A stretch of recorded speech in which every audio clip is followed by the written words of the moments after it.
Welcome back to High Stakes. Today, we will be discussing the following MLB matches that are happening on Saturday, August 5th, 2023. We will be providing our team, total and prop picks for the day. Before we get started, please remember to subscribe to our channel and turn on notifications so you don't miss any of our videos. If you want access to our premium picks, you can check out our Patreon page. You can find the link to our Patreon page in the description and comments section below. Houston Astros vs. New York Yankees. Houston saw their three-game win streak snapped as they were edged in the opening game of this series Thursday night. The Astros entered Friday 62-48 on the season and stood second in the AL West, 1.5 games behind the Rangers for the top spot in the division. They held the second wild card spot in the American League and were 4 games ahead of Boston to remain in the playoff field. On Thursday night, Houston finished with 9 hits with Martin Maldonado, RBI, picking up 3 of them in the contest. Kyle Tucker hit his 19th homer of the season in a losing effort. Christian Javier didn't factor in the decision as he threw 4.2 innings, allowing 3 runs on 4 hits with 3 walks and 4 strikeouts. Kendall Graveman, 3-5, took the loss on the mound as he threw 1.1 innings, allowing 1 run on 1 hit with 1 walk and 2 strikeouts. Justin Verlander returns to the Astros as he makes his 17th start of the season overall and his first with Houston since being acquired at the trade deadline from the Mets. He is 6-5 with a 3.15 ERA, a 1.145 WHIP, 31 walks and 81 strikeouts over 94.1 innings of work on the year. Verlander earned the win in his last start, which came Sunday at home against the Nationals. He threw 5.1 innings, allowing 1 run on 5 hits with 1 walk and 5 strikeouts in a 5-2 Mets triumph. In his last 3 starts, Verlander is 3-0 with a 0.93 ERA, a 0.83 WHIP, 6 walks and 18 strikeouts over 19.1 innings of work. Verlander makes his 26th career start against the Yankees in this contest. He comes in 10-7 with a 3.24 ERA, a 1.213 WHIP, 47 walks and 150 strikeouts over 158.1 innings of work against them.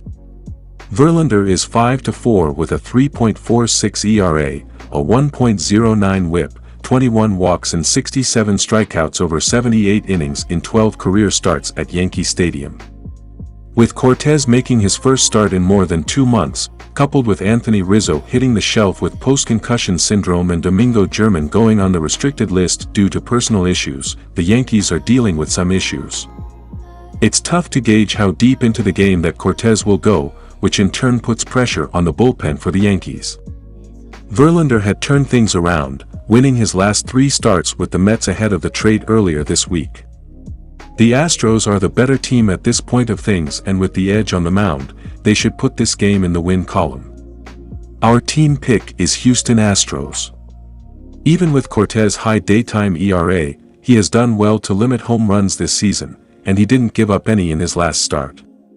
The Yankees have hit their worst at home this season, and while home runs have been a large part of their offense, Verlander simply hasn't given them up at a high rate. The Astros have struggled hitting for extra bases and their batting average sits below the league average. New York's offense sits 29th in batting average and they haven't stayed composed enough at the plate to trust the offense to string together multi-run innings with confidence.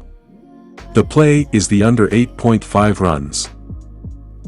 Tampa Bay Rays vs. Detroit Tigers. Tampa Bay saw their 3-game win streak snapped as they were clubbed in the finale of their 3-game series with the Yankees in the Bronx Wednesday.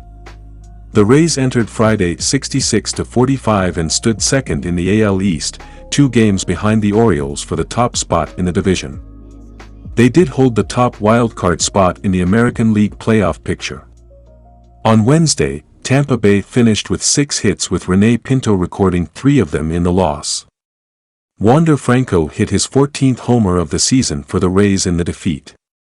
Shane McClanahan, 11-2, took the loss on the mound as he threw 4 innings, allowing 5 runs on 5 hits with no walks and 3 strikeouts before departing. He was placed on the IL after the start with forearm tightness.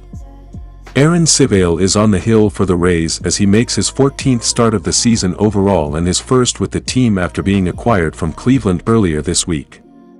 He is 5-2 with a 2.34 ERA, a 1.039 WHIP, 22 walks and 58 strikeouts over 77 innings of work this season.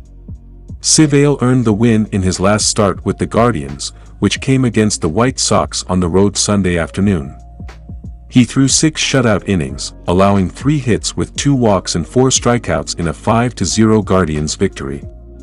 In his last 3 starts, Civale is 2-0 with a 1.40 ERA, a 0.93 WHIP, 5 walks and 12 strikeouts over 19.1 innings of work. Civale makes his 11th career start against the Tigers in this contest. He is 7-0 with a 2.06 ERA, a 0.777 WHIP, 11 walks and 53 strikeouts over 65.2 innings of work against them. Civale is 4-0 with a 3.38 ERA, a 0.938 WHIP, 5 walks and 24 strikeouts over 32 innings in 5 career starts at Comerica Park. While the Tigers are still hanging in the AL Central race as the division is so weak this season, the fact remains that they have their work cut out for them here. Skubal has struggled a bit in his last 3 starts, even with his improved control, and the Tigers have issues offensively. Civale is someone that is extremely familiar with the Tigers and he has owned them in his career. Pitching with a better lineup behind him than what he had in Cleveland makes Civale that much more effective down the stretch.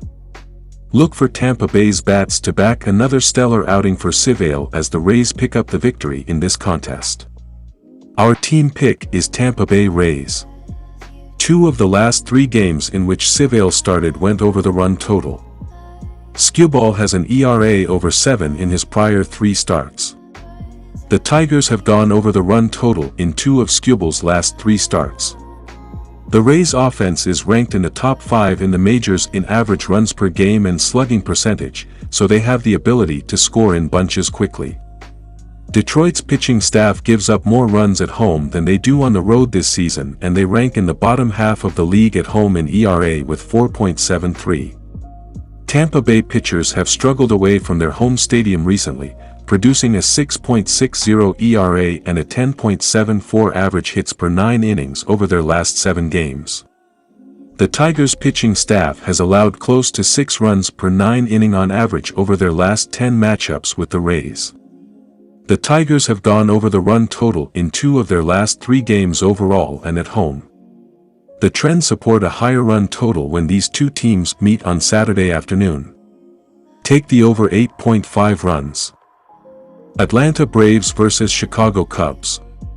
The Braves have a distinct advantage on the mound on Saturday with Elder and his under 3 ERA on the road taking on the Cubs, who will utilize a bullpen game in this spot. The Braves' offense has been the best in baseball over the last 3 months, and they come into this series after hitting 6 home runs in the final 2 games of their series with the Angels. Warm weather and summer breezes at Wrigley Field should be welcomed by the powerful Braves lineup this weekend. The Cubs have been playing excellent baseball, but this one will be tough to overcome. I like the Braves to cool off the Cubs on Saturday with some offensive fireworks. Take the Braves with the run line. The Chicago Cubs made a late decision not to be sellers at the trade deadline and even added to the roster in a trade for Nationals infielder Jeimer Candelario along with some other minor deals for pitching depth. The Cubs have won 9 of the last 11 games heading into this series with the Braves. In Friday's series opener, the Cubs' offense was stifled in an 8-0 defeat. The Cubs had just 4 hits and struck out 11 times in the one-sided loss. Our total pick is over.